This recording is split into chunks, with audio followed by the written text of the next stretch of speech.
Wesley, the owner of CW Coaching, and this is Can't Stop, Won't Stop Real Talk, where we're going to speak about my life experiences, where I've come from and where I'm going.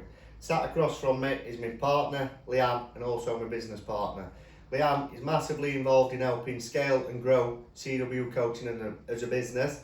She takes care of all the finances, the content, everything, so I have more time to focus on what matters most in CW Coaching, and that's delivering people results.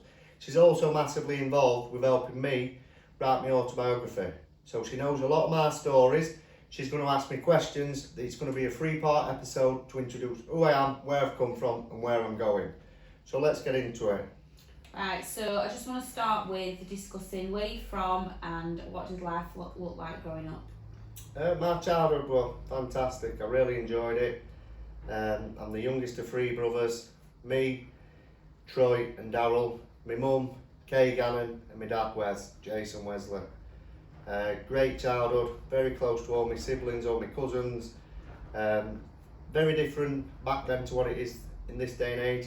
All I can remember is we used to be out from dusk till dawn, kids playing out, making dens. I grew up down on Birksall. Funnily enough, all these years later, my son's starting his life on the exact same street that I was born on, 19 Hardy Close. From there, we moved around as kids. Absolutely loved it. Nothing but good memories from growing up. Yeah. And what were you doing before fitness and coaching came into your life?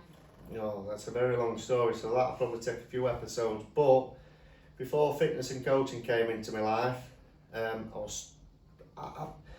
always done all right. Well, when I was a little kid, going back so many years, it's a very long question. I could go on for days on end about this. But before fitness and coaching, I was working offshore. Before that, I was a steel erector site manager on British Steel. It's a very long question. I wouldn't know where to start, but I've been times in my life where I'm going down the wrong path. But before fitness and coaching, just before, then I'd have to say I'm working offshore. Yeah. On Did you oil enjoy rigs. it? Yeah, enjoyed it. It was good experience. If I wasn't doing what I'm doing now, I'd probably still be offshore. It was a good life, working 6 months a year, less than 6 months a year is a year holiday, 2 week on, 2 week off. But I found my passion in doing what I'm doing now. Yeah, and that you found that while you were still doing it, didn't you? Yeah, well, I was working offshore, so I did start pursuing my journey as a coach a couple of years ago. I'd lost loads of weight. I got in tremendous shape. I signed up with a coach, Will Sherwood.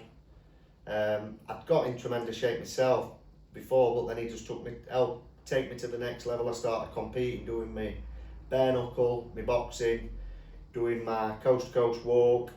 Everything was going great. I'd done my last charity fight again with Kieran Medlock, raised some money for Rotherham Hospice. And after the fight, leading up to the fight, I'd actually got like a little bit of a back injury. After the fight, I went into the changing room to pick my bag up off the floor and I pulled my back. And then looking back now, I subconsciously use that as a get out of training. I could have still trained.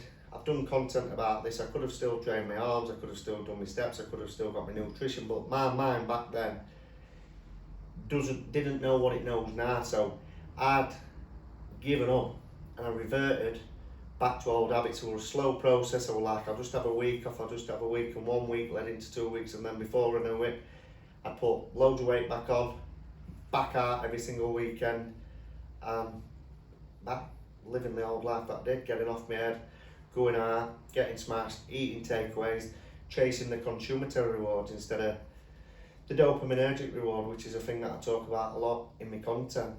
You also say as well there's always time and away, which I love it when you tell me about when you were on oil rigs and I started to study, train, and you even took food when you'd eaten and everything. Yeah, so I do genuinely believe that it's always time and away, and people misunderstand what I mean sometimes when I say this. There's always time and away for something that you really want. Like people, if they don't really want it, they'll find excuses, but I've worked it. So when I'm saying this, I'm not saying it from a position what hasn't lived the experiences where they struggle for time, because I've worked offshore, working 12 hours a day. You're not allowed your phone, it's an explosive environment, you have to leave it indoors at all time. And I still managed to scale a coaching business up to 20 clients or 17 clients, working 12 hours a day And I did this by reorientating my shift, by getting up at 3 o'clock in the morning, training, staying up on a night time when everyone else were in bed or watching films or playing pool. I was studying, building the business, long days. But I knew what I wanted. I reorientated my shit to make what I wanted to happen. Because I knew what I was doing and the hard work I was putting in would have had a future gain.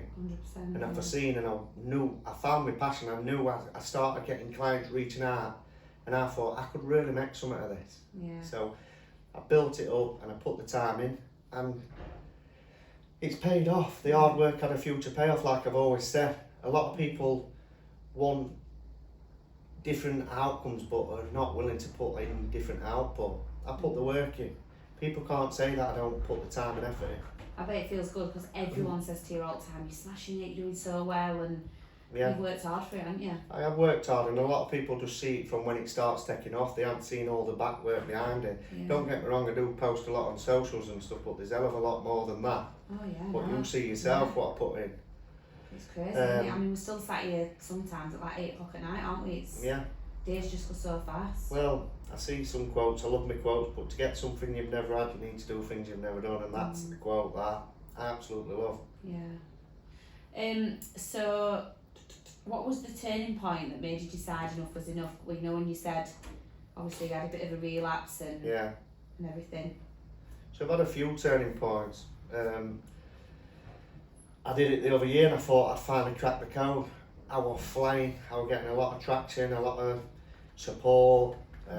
CW coaching started to be born. I was doing my bare knuckle, I was raising money for charity. I started having people intrigued and questioning about my coaching. But like I said, I reverted back to old habits. So I thought I'd cracked it then. And then, as I said, I reverted back to old habits. And once you reach a point where you've finally transformed your life, if you ever fall back off from that, I've seen it time and time again, people will get this peak physique and fall off. Yeah. And they'll fall off, but they'll always revert back to that, and they'll always, well, I think they'll compare themselves to that pinnacle, that level that they went up to. So I never felt like I were existing. I always felt like I was a shadow of what I was what I'd become. And I just felt like I wasn't reaching my full capability, that I always wanted more. And even when I revert, I'm like, this isn't me.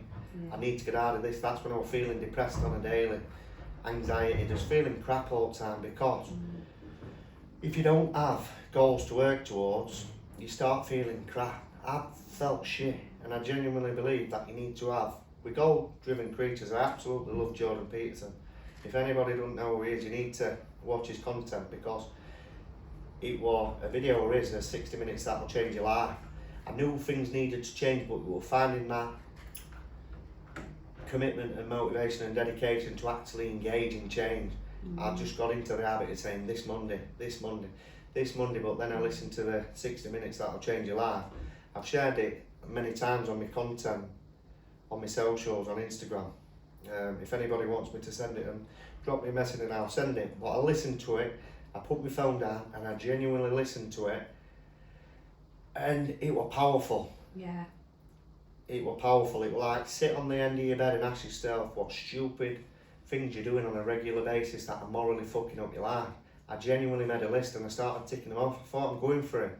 The video put a lot of things into perspective, because I was always somebody who chased perfection. I still probably do, if I'm honest about it.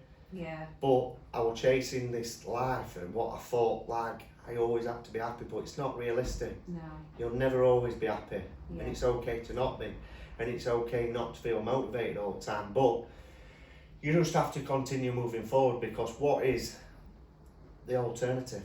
I think some people want a quick fix as well, and I think it's about changing mindset in it completely, lifestyle change altogether. Yeah. I say suffer a lot of time, because you can sometimes on a road to transformation, you can get into a point where you're like, ask yourself, am I really enjoying this? Because you feel like you're missing out on the temptations, on the foods, the takeaways, the living the life, the going out, the drinking, all the food and stuff, what you have to resist. And I've done it many times, and it's like suffer, but I've been lost on way to transformation thinking, I don't know if I'd rather be fat and happy. But you forget how it feels to be fat and happy. So as soon as you revert back to that, you soon realise that, God, I thought I was suffering then. Yeah. And it were multiple times of enduring both types of suffering where I finally realised now what type of suffering I'd rather endure. So if I ever have times now, I've done it that many times where I get to a position where I feel unmotivated or don't really feel like I'm disciplined, but I just feel like I can't be arsed and like, I just remind myself like, Connor, you know what it's like. And I can never let myself get back to that position again where I feel like I'm just existing, like I'm a nobody, like I'm not reaching my full capability. I've seen what is capable, and it was in the past when I failed, it was down to the mindset. I've learned a hell of a lot through self-experience and studying. Like, it's all about the mindset and understanding that you're not the mind. And like, people a lot of the time think discipline's either something that they've got. And don't get me wrong, I do admit some people tend to have it more than others, but it might be just the way that they're brought up. But discipline can also be improved. I genuinely believe it can. Yeah. And it's improved by doing things that you don't necessarily want to do. So all these times where you get to these positions where you think, do I really want to do this? That's exactly when you really need to do it, because it's easy to do it when you're feeling motivated. Yeah, 100%. The most important ones are when you don't feel motivated. Yeah. In my eyes. So definitely. So how did training become part of that? What is something that you fell into or something you went looking for? Training now is my medication. Without it, some days on my rest days you can just tell when I have trained. No. Not that I'm bad, I've learned how to actually have rest days, but I used to be a person who trained 7 days a week without having rest days. I always felt like more equaled more. Don't get me wrong, now even on rest days I'm still chomping at a bit and I still feel like, oh God, I could just go under this, but I've got to practice what I preach and I know the science behind it. And you've got to cause the stress in the gym and have the rest for the best results. So I pull myself back, but training, probably when I have started, I've trained from a very, very young age. Boxing when I was 6, 7 in Queen's Hotel. There used to be a boxing gym in Queen's. Yeah. And I used to train there as a kid. And I've trained on and off throughout my life. As I got to a young teenager, I stopped training.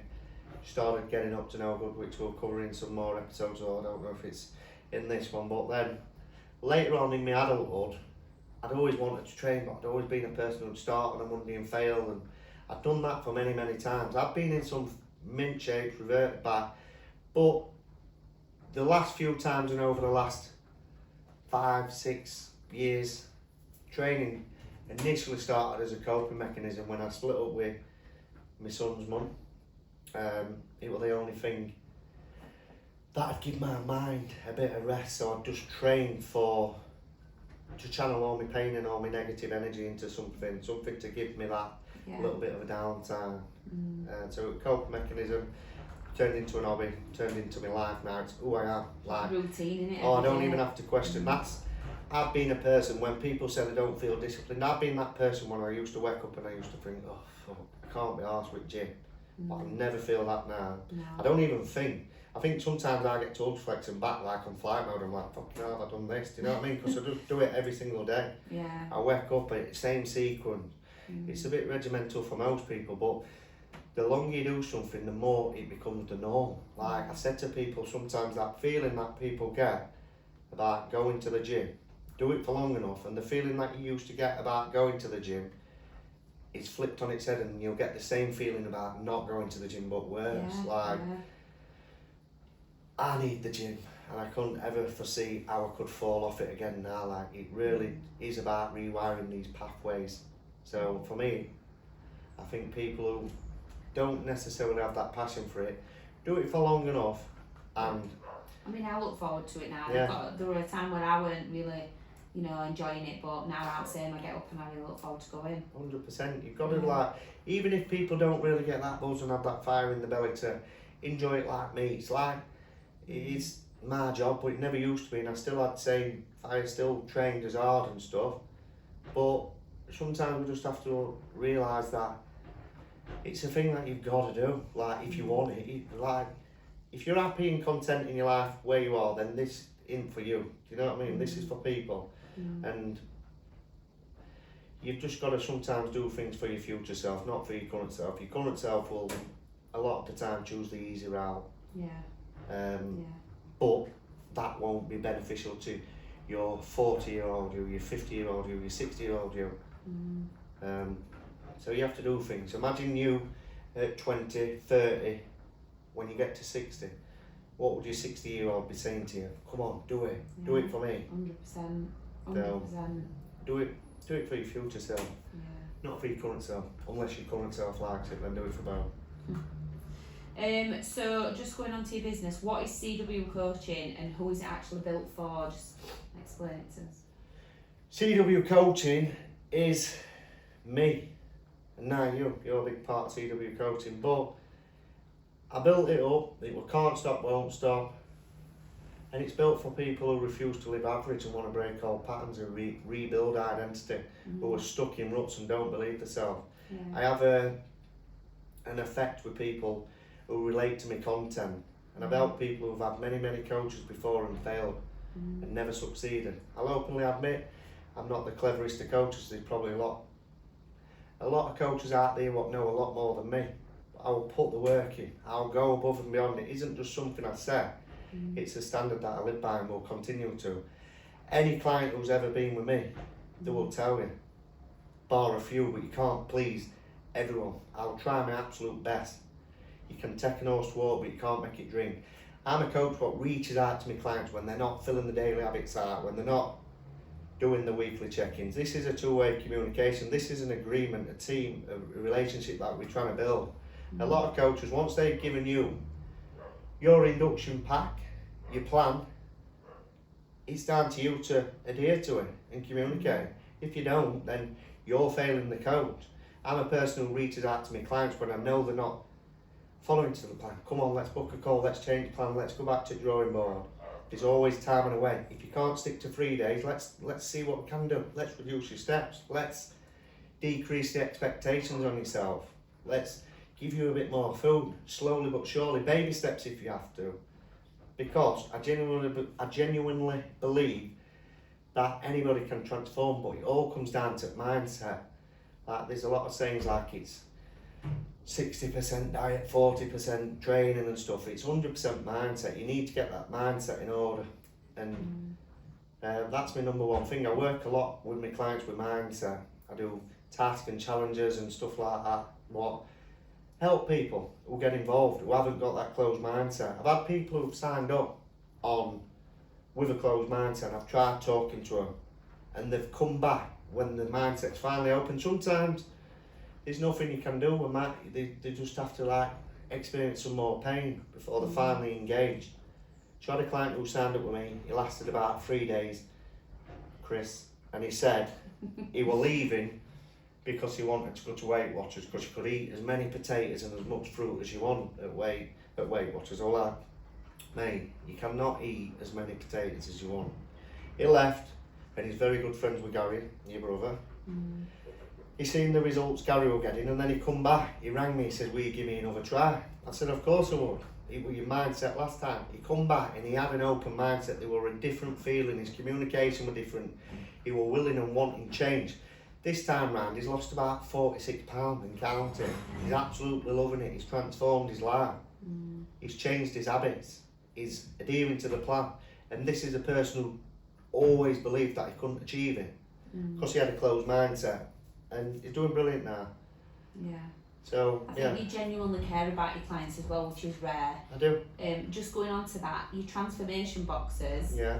What I like about that is with you, it's not just, oh, look at them, they've lost X amount of pounds, let's give them a transformation box. You look at it deeper than that, don't you? You really look into the life, how they've transformed, mindset and everything. Just tell us about that. So I wanted to go back and I said from day one that this isn't just a source of income for me, and it really isn't. I could just try and save some more money. I wouldn't got them transformation boxes aren't cheap. The waterboards are proper, them flats are £10 each. I don't buy cheap. I buy proper stuff, and I wanted to give back, and it was just something to show a bit of appreciation for people who, one, transform physically and mentally. It's not just on how much weight they've lost, because I've had clients who've said, I've lost 50 pounds, and I'm like, mate, if it were on weight, you would have thingy, but it takes a little bit more than that. Yeah. It takes a full mindset shift, the discipline, the getting up on days where you can't be off, the daily habits, the communication. And there isn't like a tick sheet. And to be honest, I don't know what it is. It's sort of like jumps out of me when it's ready. No, don't you? Yeah. Like, and I've had it, it's been very weird, because I've done check-ins one week and I thought, no. And then I do check-in week after. And I don't know, it's just all of a sudden it's like, and it's just like, they're ready. And I know, it's is like, it even as your girlfriend? I couldn't have one. I had to wait until the transformation. the week before, I've not thought like, they're near it. So like, some of them I know they're coming up to it, but then some all random, check-in, boom, they're ready. And then I give them transformation box. And I said before, I don't know anyone else who were doing that round here before. Yeah. Any other coaches. I've seen loads doing it since. I have seen loads doing it since. Right, I've seen how much you care about your clients. Like, yeah. Well, it's so different, isn't it? I take them out for Christmas dinner. I've never seen another coach take all the clients out. I'm taking them all paintballing next month. Yeah. I've got another trip at the end of every quarter, because I will give back. Like, I help my clients out, I speak to them. They're not just a source of income. And I don't, any of my clients could say they don't feel like they get a one-to-one experience with me. Yeah. I go above and beyond. I tell them, like, ring me. I don't want them feeling like I'm annoying them, and I would never ignore them. Same day replies, always. Yeah, 100%. It's a promise I've made to myself, because, again, I said from day one, if you're, I dreamed about where I am now. I can remember working offshore thinking, I wonder if I'd ever make it as a coach. Then I got to 17. But even at 17, I'm like, I wonder if I'd ever make it as a successful coach, like where I could make a business. And here I am now. So for me, I've seen it time and time again. These coaches, there's some very good money to make in this game. And you see some of them, don't get me wrong. I said money can't change people. Money just amplifies who you already are. Yeah. And I see when these coaches get to this where they're earning this mad amount of money, they get a big following on Instagram, and then all of a sudden they walk around and I just think, who the fuck are they? I've said before, if I ever get like that, hit me over the head with a dumbbell. I mean it, because I respect people. I try and make eye contact, and I never forget where I came from or who put me in that position. Like, people who message the coach, they'll message on a Monday, get replies back on a Friday. Yeah. No, that is bad in my eyes. No excuse for that. No. Unless you tell them on your communication hours when you sign up. Yeah. If your client agrees to it, then it is fine. If your client agrees to it, it's fine. Yeah. And if you're an elite bodybuilder and you know what you're doing, but lifestyle clients who need that little bit more of accountability, it's fine. Yeah. If I got like, well, I suppose I would, even if I got a coach, I'd expect same day replies, unless you told me otherwise. Yeah. Because a coach who I got would be a hell of a lot more money than what I charge. And I see time and time again, you just have to just remember where you come from. I'm living my dream. Like, I'm absolutely loving the job that I'm doing. So I would never like get to a position where I forget or I disrespect anybody who's put me in this position. Yeah. I respect every single one. There's plenty of coaches out there, so for somebody to randomly pick me out of the abundance of coaches and message me, and then for me to not show them the respect that they deserve and pay for, it just doesn't sit right with me. Not even just as a coach, I'm just like that as a person. I go above and beyond everything. Yeah. Especially like when we say real talk, like you've been asked to go into schools, aren't you, and stuff, and talk about your life, and obviously you're completely and truthfully honest about everything, aren't you? I try to be, and you can't, well, I am. There's a lot more stories coming through. I put my book out. There's no what I won't say. Like, I'm not ashamed of my past. I've done some bad things, but the good, the bad, it all makes us who we are today. Yeah, 100%. And I don't think, like, your past doesn't, like, I've done a lot of good things, do you know what I mean? Yeah, of course you have. God, raising money and... I'm going into schools and kids find me motivated. And I'm also like, I've been into Manor School, I've been asked to go to another school next month, as you know, which I'm going to speak to older kids. people are relating. Like, I've had people message me saying, like, as if it's a competition on who's been the baddest. I haven't been the baddest. There's been a lot more naughty people than me in the competition. I'm just telling my story. I have people commenting, like, most of the time just trolls and that, saying, I'm sick of seeing you. Like, just block me. Yeah. You know, unfriend me. Not even unfriend me, just block me. Because these people don't realise that they're just increasing the algorithm to show you more of our content. I know. This is it. But a lot of them you'll find, you can't do well without trolls getting involved, but it's just more attraction. Like, you know, you're doing something right when people are hating on you. Yeah. It's true. A lot of them are laughable because they're all fake accounts you click on and there's just a picture of a cat as a profile or something stupid, just no friends in common and just fake account, keyboard warriors. Just, and I do genuinely believe that they know. They just do, they'll say whatever they can for the reaction. They know, they just do it for reaction. People jump on it, don't they? They see one negative comment, they're all like, leave him alone, and I don't get it. Goes mad. I think they're just, I don't honestly get what it is behind these, because sometimes the comments that I put on, I think, they know, surely, man, like, they know that's not true. I just think they know what's true, so they'll go with whatever's furthest away from truth to get the biggest reaction out of you. Yeah, definitely. People even comment on my videos that I've done about my friend dying and stuff like, say, I'm sick of hearing you and fuck you, you're boring and shit like that. Like, it just shows what level of person this is. And if I'd love for them to come and stand and say it in front of my face, but they never will, because the keyboard warriors. But 99% of the time, everyone loves your videos, don't they? Listening to your real stories and everything. I hope so. But if they don't, it's okay. You don't have to like everything you see. No. It's fine. So just talking about obviously real stories and things, just about obviously this is first episode, just give us an insight on what this is going to involve, all this podcast episodes, everything. I just want to see where it goes. Real stories. Can't stop, won't stop. I'll tell my story. Hopefully I can get some guests involved. I'll get my clients involved, get people on, and just see where things go. Yeah. People reach out to me, say I've changed their life. People tell me that they hate my stories. It's not for the people who hate my stories, but if people want to transform their life and listen to my stories, then there'll be plenty more to come. I've got my book coming out end of year. I want to continue doing great stuff for charity. I'm going to pursue my dream in bodybuilding this year, and then I'm going to see how I deal with it. But then I've got itches to cross the Ironman off, so who knows, I might go from bodybuilder to Ironman. Get itchy knuckles to do a bit more boxing and stuff like that, but I just take it as it comes. But I know one thing for sure, that I have not finished with my charity fundraising. I've said, and it's a big goal of mine, I've got it on my goals list down there. By the time I'm done, I want to sit back and say I've raised hundreds of thousands of pounds for charity.